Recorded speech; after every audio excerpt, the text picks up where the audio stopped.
میدان میں پہنچ گئے اور پہنچنے کے بعد جانتے ہو ایک یزید کا فوج کا کمانڈر تھا خود، اس نے آقا حسین کے راستے کو روکا اور آقا حسین سے فرمایا آقا حسین ہم یزید کے جو ہے فوج کے کمانڈر ضرور ہیں مگر میرے دل میں اہل بیت کی محبت ہے.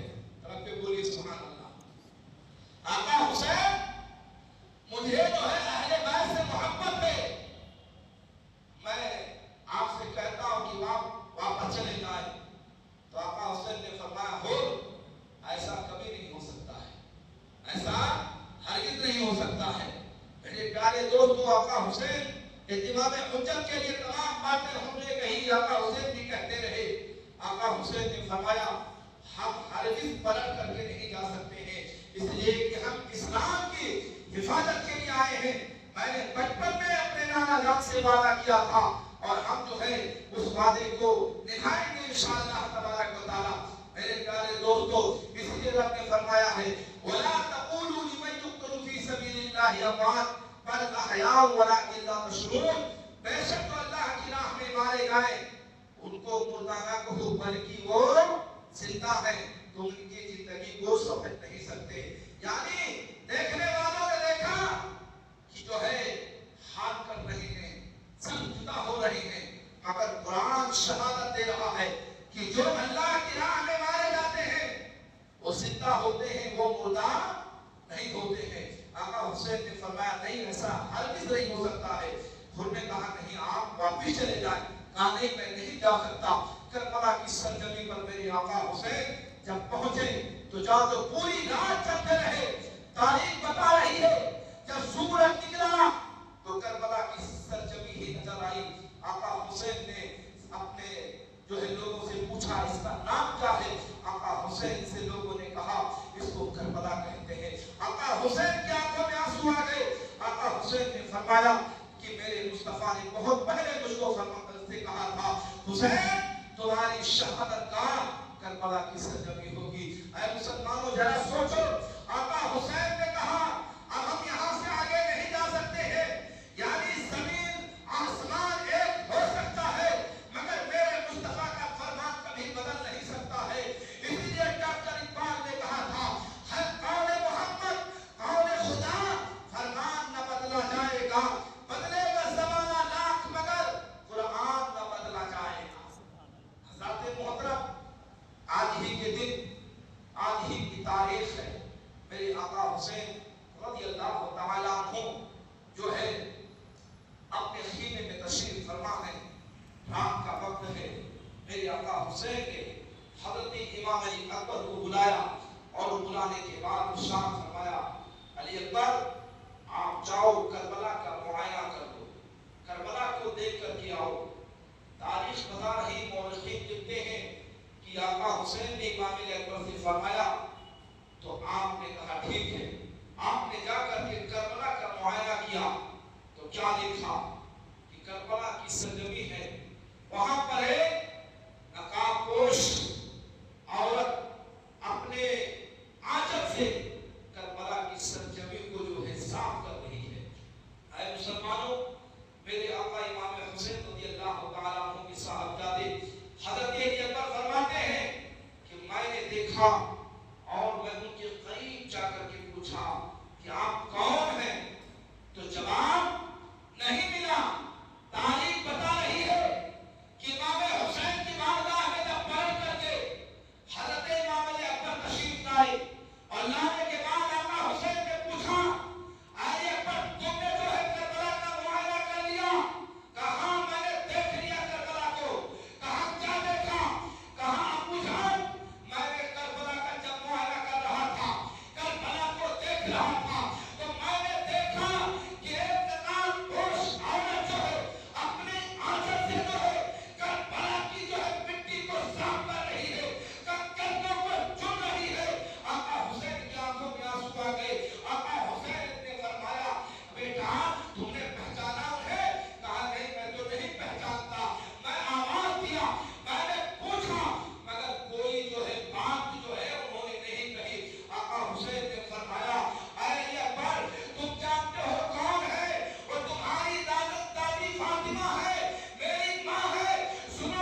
لو یا تو یزید کی بیعت کر لو یا تو تم جو ہے قتل ہونے کے لیے تیار ہو جاؤ. میرے پیارے دوستو تاریخ بتا رہی ہے کہ امام حسین رضی اللہ تعالیٰ عنہ نے فرمایا کہ سنو اگر مجھے جو ہے یزید کی بیعت کرنی ہوتی تو میں مدینہ نہیں چھوڑتا, اگر یزید کی بیعت کرنی ہوتی تو میں مکہ نہیں چھوڑتا, اتنی دور سے میں سفر کر کے نہیں آتا.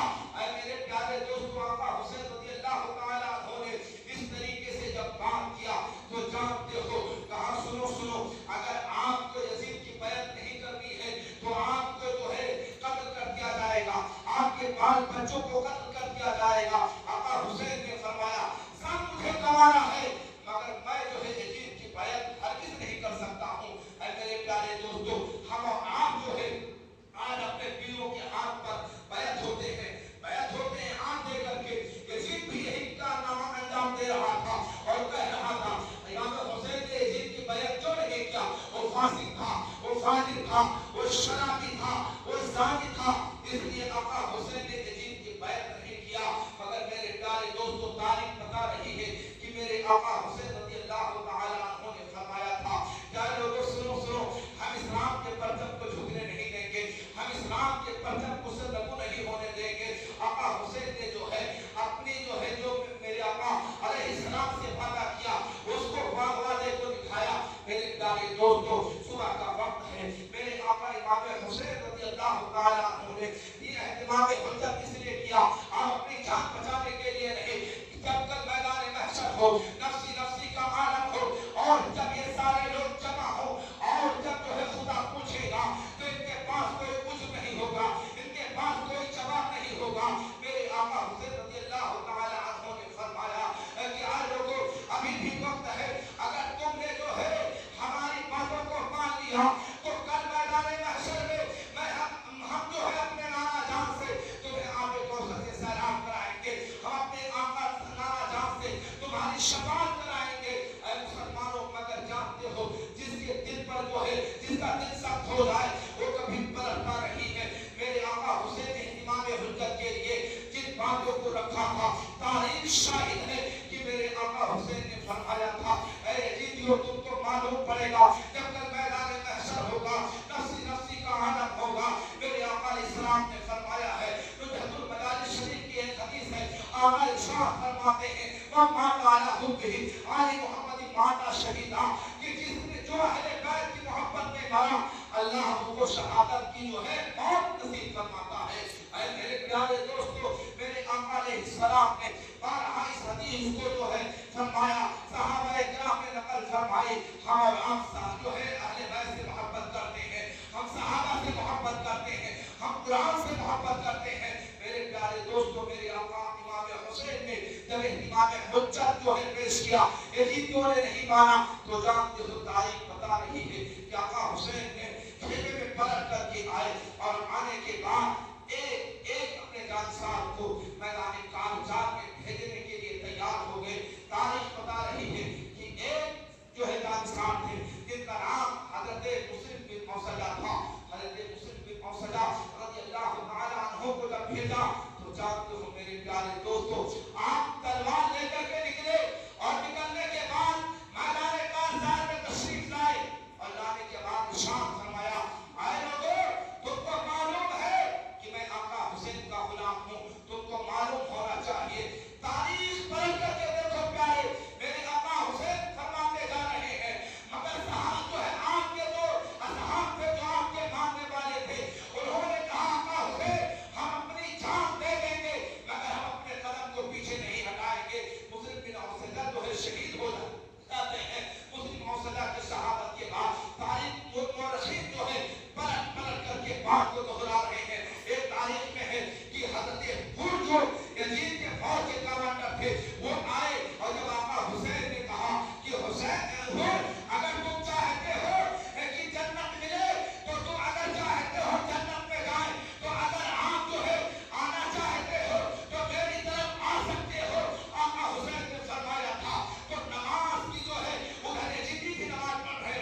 مورخین لکھتے ہیں کہ آقا حسین سے حضرت حسن نے کہا کہ میں آپ کا غلام ہوں، آپ مجھے میدان کارزار میں بھیجیے۔ اور جو ہے مختلف روایات کے مطابق میرے پیارے دوستو حضرت حسن بھی شہادت نوش فرما چکے ہیں۔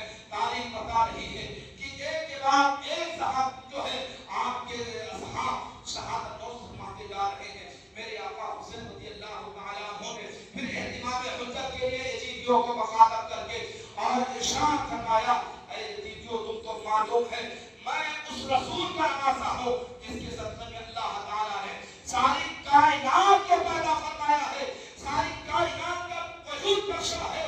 یہاں تک کہ میرے مصطفیٰ فرماتے ہیں کہ اے یزید، میرے آقا حسین نے فرمایا کہ اے یزید میرے نانا جان کے صدقے میں اللہ نے آسمان کو بنایا ہے، اللہ نے زمین کو بنایا ہے، ساری کائنات کو جو ہے میرے اللہ نے جو ہے وجود بخشا ہے۔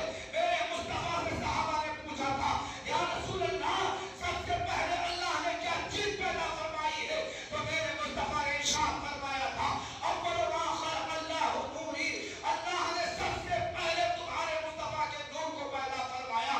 صحابہ نے عرض کیا تھا یا رسول اللہ اللہ نے اپنے نور سے آپ کے نور کو پیدا فرمایا، مگر آپ کے نور جو ہے اس وقت کیا کر رہا تھا؟ میرے مصطفیٰ نے فرمایا تھا اے میرے صحابہ سنو، اللہ نے جب میرے نور کو اپنے نور سے پیدا فرمایا تو اس وقت میرا نور جو ہے اللہ کی تسبیح اور تحلیل کر رہا تھا۔ پھر صحابہ نے عرض کیا یا رسول اللہ جب اللہ نے آپ اپنے نور سے آپ کے نور کو پیدا فرمایا تو آپ کا نور اللہ کی تسبیح کر رہا تھا، مگر پروردگار کیا کر رہا تھا؟ تو جانتے ہو مصطفیٰ نے فرمایا کہ اے میرے صحابہ اللہ میرے اوپر رحمت کی نظر کو ڈال کر کے میرے درجات بلند کر رہا تھا۔ پھر فرماتا ہے ورفعنا لک ذکرک، اے محبوب میں نے تمہارے ذکر کو بلند کر دیا ہے۔ مصطفیٰ کے ذکر کو جو بلند کر دے وہ اللہ ہے۔ اب اگر کوئی چاہے کہ مصطفیٰ کا ذکر رک جائے تو صبح قیامت تک مصطفیٰ کا ذکر نہیں رک سکتا ہے پیارے۔ تو آقا حسین نے فرمایا کہ میں ان کی اولاد ہوں اور تم جو ہے کل میدان محشر میں کیا جواب دو گے؟ تو جانتے ہو یزیدیوں نے کہا حسین ہمیں کچھ نہیں سننا ہے، یا تو یزید کی آپ بیعت کر لے اور یا تو قتل ہونے کے لیے تیار ہو جائیں۔ تاریخ بتا رہی ہے کہ آقا حسین نے فرمایا ٹھیک ہے ہم یزید کی بیعت تو نہیں کر سکتے، ہم اپنے جوان علی اصغر علی اکبر کو جو ہے شہادت کے لیے پیش کر سکتے ہیں، عباس کے بازو دے سکتا ہوں، قاسم کی 22 سالہ جوانی دے سکتا ہوں، مگر میں یزید کی بیعت ہرگز قبول نہیں کر سکتا ہوں۔ میرے پیارے دوستو یہ اہتمام حجت اس لیے تھی، بہت لوگ اپنی جو ہے کتابوں میں لکھتے ہیں کہ حسین چاہتے تھے کہ جو ہے کسی طریقے سے ہم بچ جائیں، مگر میرے پیارے دوستو اور بہت لکھتے ہیں کہ حسین جنگ کرنے کے لیے گئے تھے۔ میں کہتا ہوں میرے پیارے دوستو اگر کوئی جنگ کرنے کے لیے جاتا ہے تو کیا اپنے ساتھ میں عورتوں کو لے کر جاتا ہے؟ کیا 6 ماہ کے بچے کو لے کر جاتا ہے؟ آپ کہو گے نہیں، مگر میرے پیارے دوستو آج کچھ لوگ ایسے ہیں جو اپنی کتابوں میں یہ چیزیں لکھ رہے ہیں۔ آقا حسین کو حکومت کی کیا ضرورت تھی؟ ان کو نانا جان کو اللہ نے پوری کائنات کا جو ہے بادشاہ بنا کر کے دنیا میں مبعوث فرمایا۔ میرے پیارے دوستو آقا حسین نے فرمایا ہمیں نہ دولت کی ضرورت ہے نہ مجھے سلطنت کی ضرورت ہے، اگر حسین جو ہے مدینہ سے کوچ کیا ہے، حسین اگر مکے میں آیا ہے تو اسلام بچانے کے لیے آیا ہے، مکے سے کوفہ آیا ہے تو اسلام کو بچانے کے لیے آیا ہے، شریعت کو بچانے کے لیے آیا ہے، قرآن کو بچانے کے لیے آیا ہے۔ اے میرے پیارے دوستو حسین نے وہ کر کے دکھایا، کسی شاعر نے کہا ہے بس کے دیکھو کہ کربلا کیا ہے ورنہ ان آنکھوں کا فائدہ کیا ہے، چلتے نیزے پہ پڑھ دیا قرآن، شبر حیران ہے پھر کٹا کیا ہے، شبر حیران ہے پھر کٹا کیا ہے۔ میرے پیارے دوستو ہم آقا حسین سے محبت کرتے ہیں، ہم آقا حسین سے پیار کرتے ہیں، جو سنی مسلمان ہے آقا حسین سے محبت کرتا ہے۔ میرے پیارے دوستو تاریخ بتا رہی ہے کہ میرے آقا حسین نے اہتمام حجت کو کیا، مگر اسلام کو بچانے کے لیے اور ان کو یاد دلانے کے لیے کہ ان کے پاس کوئی کچھ نہ رہے، کل میدان محشر میں یہ نہ کہہ سکے کہ مجھے معلوم نہیں تھا، مجھے یہ پتا نہیں تھا۔ اعلیٰ حضرت فرماتے ہیں تیری نسل پاک میں ہے بچہ بچہ نور کا، تو ہے عین نور، تیرا سب گھرانہ نور کا۔ میرے پیارے دوستو، تاریخ شاہد ہے کہ آقا حسین نے امام علی اکبر کو جب شہادت کے لیے، یہ جو ہے مختصر اس لیے کہ پوری روایت کوئی پیش نہیں کر سکتا، وقت چاہیے اس کے لیے، المختصر یوں امام علی مقام نے اپنے صاحبزادے حضرت علی اکبر کو جب جو ہے میدان کارزات کے لیے بھیجا ہے تو جانتے ہو تاریخ بتا رہی ہے کہ آقا حسین کی بارگاہ میں حضرت امام علی اکبر تشریف لائے اور کہا ابو جان جو ہے ہم بھی جو ہے لشکر بنانے جانا چاہتے ہیں، کارزات میں جانا چاہتے ہیں، ہم بھی یزیدیوں سے جنگ کرنا چاہتے ہیں۔ تاریخ بتا رہی ہے آقا حسین نے فرمایا نہیں، آپ اپنی پھوپھی جان کے پاس جائیے۔ تاریخ پلٹ کر کے دیکھیے، حضرت سیدہ زینب رضی اللہ تعالی عنہا کی بارگاہ میں حضرت زینب کی بارگاہ میں علی اکبر تشریف لے کر کے گئے اور عرض کیا پھوپھی جان سارے لوگ شہید ہو چکے ہیں، مجھے بھی اجازت دیجیے۔ تو جانتے ہو سیدہ زینب نے فرمایا ہے کہ اے علی اکبر، جب مجھے نانا جان کی یاد آتی تھی تو میں تمہیں سامنے کھڑا کر کے میں تمہاری زیارت کرتی تھی اور مجھے جو ہے یہ بات محسوس ہوتی تھی کہ میں اپنے نانا جان کی زیارت کر رہی ہوں۔ میرے پیارے دوستو، علی اکبر کو جب اجازت ملتی ہے، آقا حسین نے جو ہے دلہا بنایا، دلہا بنانے کے بعد امام علی اکبر کو میدان کارزات میں بھیجا ہے تو جانتے ہو میرے پیارے دوستو، یزیدیوں نے کہا علی اکبر تم ہمارے طرف آ جاؤ، تم کو جو ہے نہر فرات کا پانی ملے گا، تمہیں دولت ملے